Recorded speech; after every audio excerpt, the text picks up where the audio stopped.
जो भाव विवरण, क्योंकि हमने जो अभी नया जो राष्ट्र बनाया उसका संविधान यहीं का करीब करीब ज़्यादा से यहीं से लिया है। इसमें जो है अब गणतंत्र है, वो एक तंत्रीय राजशाही चला गया, क्योंकि वो थोड़ा सा अच्छा नहीं लगा, क्योंकि वो हिंदू का जो थोड़ा सा वो डोमिनेशन का साथ जनता ने अच्छा नहीं लगा, तो उनको भी जाना पड़ा। और इसके साथ साथ वो हिंदू राज्य का बनाया था जबरदस्त, भारत के ही वो प्रयास था, तो वो भी चला गया। अब हम धर्मनिरपेक्ष राष्ट्र, आप लोग पंथ निरपेक्ष कहते हैं ना? ये 700-800 वर्षों में हुआ एक बड़ा बदलाव है। तो अब हमारे पास संहिता भी है, और आपका जो यहाँ जातीय विभेद जो बन गया था ना, जो हिंदू का जो वर्ण सिस्टम था ना, वो बहुत ही प्रभाव किया राज्य में और समाज में। तो यहाँ भी समस्या है, तो वहाँ भी थोड़ा थोड़ा उसका प्रभाव पड़ा, तो वो भी हमको अच्छा नहीं लगा। इसीलिए हमने क्या किया कि उसको जो है सभी को समानता, आपका भी समानता का नारा है, सबको बराबर करने का, सबको ऊंचा निकालने, सबको ऊपर उठाने का। तो ये जो ये अभिलाषा अथवा ये जो आपके संविधान में जो है समानता का, सद्भाव का, जो शांतिपूर्ण समाज निर्माण करने का, वो जो सपना हमारे संविधान में लिया, और उसको हमने अभी नया शब्द दिया, आरक्षण नहीं दिया, वो शब्द को हमने किया कि समानुपातिक समावेशिता, जी ना। समानुपातिक समावेशिता, वो थोड़ा सा सैद्धांतिक बन गया, वो अधिकार है अब हमारा, वो कोई राज्य से मांगने का विषय नहीं है, वो संविधान से अधिकार प्राप्त है हमारे जो है समावेशी समानुपातिक समावेशिता।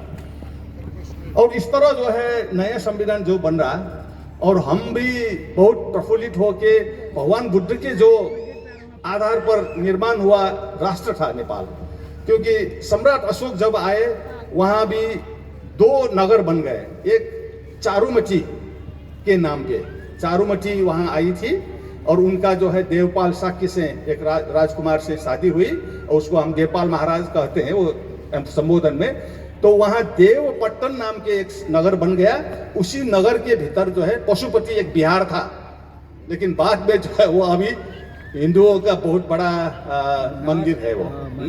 लेकिन वो वहाँ भीतर जाएंगे तो आप अभी भी बौद्ध विहार का अवशेष आपको दिखाई देगा। एक छोटा जानकारी।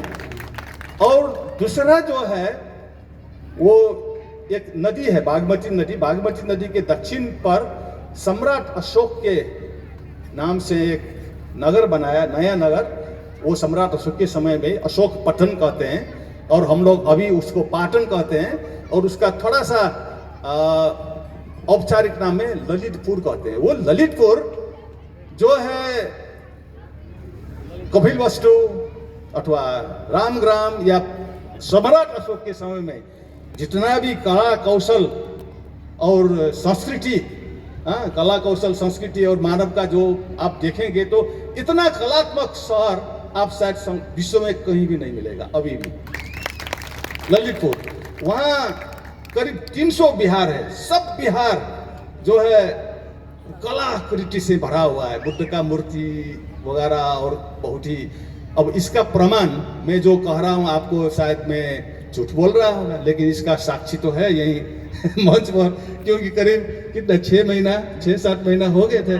आप ये मंच में आसीन सभी नेतृत्वगण, ये अशोक सम्राट अशोक क्लब के राष्ट्रीय अध्यक्ष से लेकर जो है प्रदेश के अध्यक्ष लोग, अब आप तो नहीं आ पाए, उस समय थोड़ा सा आपका समस्या था, तो आप लोग आए थे 7 लोग, तो उनको दिखाया हमने, तो अभी भी जीवित हैं, वो झूठ नहीं है, वो सच्ची है, वो यथार्थता है।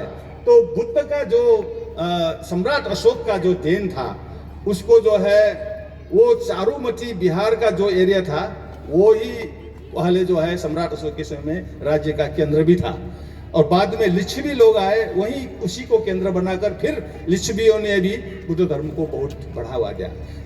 लेकिन करीब 700-800 वर्ष पहले अथवा 1000 वर्ष के उसमें थोड़ा सा उसमें अप एंड डाउन हुआ। कुछ हमको शंकराचार्य का एक कथन है, वो आकर बहुत सी नुकसान किया था, लेकिन हम लोग ने उसको डट कर सामना किया, और अच्छा समय में भी और बुरे समय में भी हमने संघर्ष करके ये सम्राट अशोक का जो संस्कृति सभ्यता को भी बचाया है।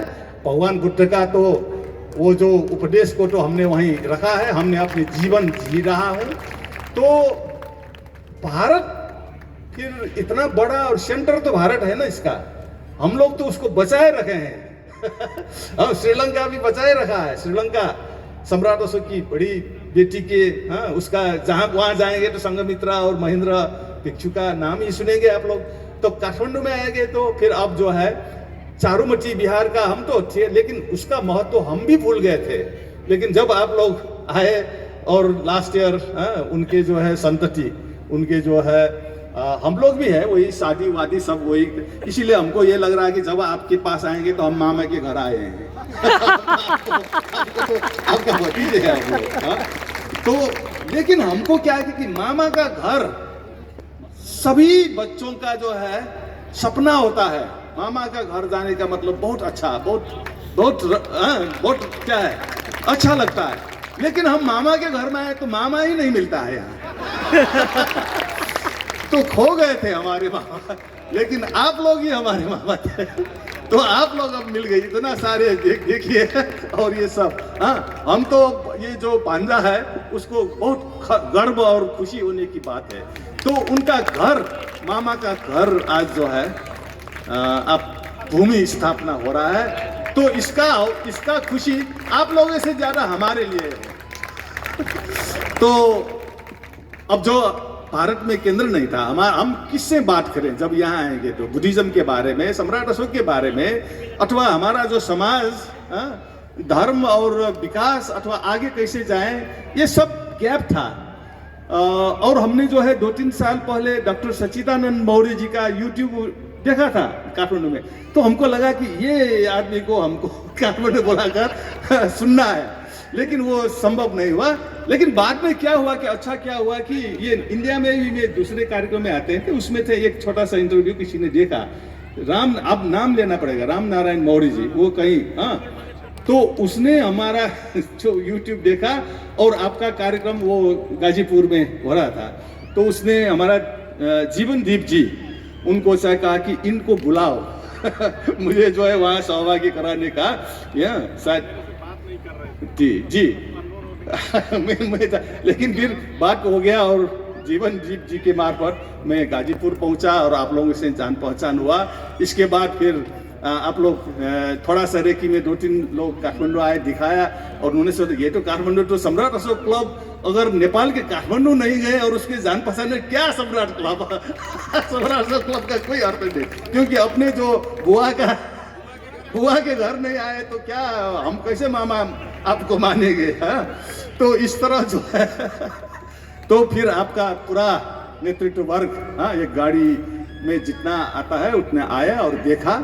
और वहाँ के हमारे जो छोटे मोटे जो भी है संगठन वगैरह, साक्यों का संगठन और बुद्धिस्टों का संगठन, युवकों का संगठन से आप लोग मिले और चारुमती गए, आपको चारुमती के जो परिवारों से मिले और हमारा संबंध बढ़ते गए और हम निर्धक हुए।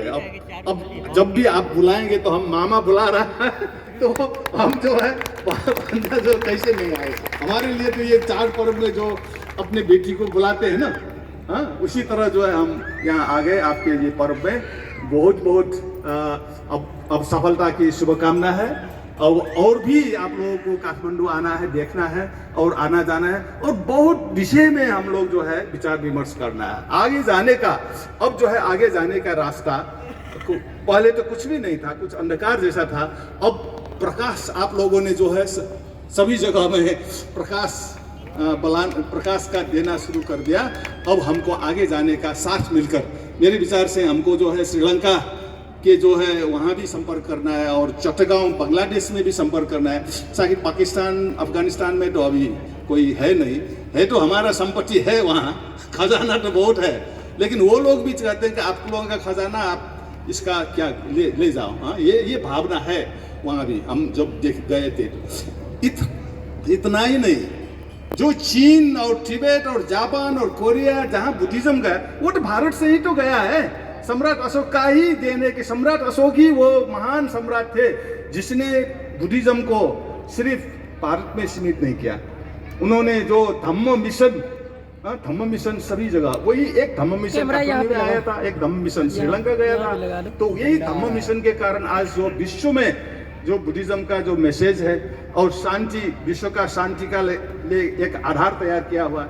लेकिन अब कुछ समस्या है, तो हम लोग आकर जो है आप लोगों ने विश्व का जो एक दो नारा लिया, विश्व गुरु होने का अथवा विश्व में जो देने का, वो सही है, वो भारत ही दे सकता है, वो और कोई नहीं दे सकता है। लेकिन भारत में कौन देगा, कौन देगा, देने वाला कौन है? तो कोई नहीं था। लेकिन आप लोगों ने जो शुरुआत किया, आप ही उसका अथॉरिटी बन जा सकते हैं और उसमें सफलता मिले।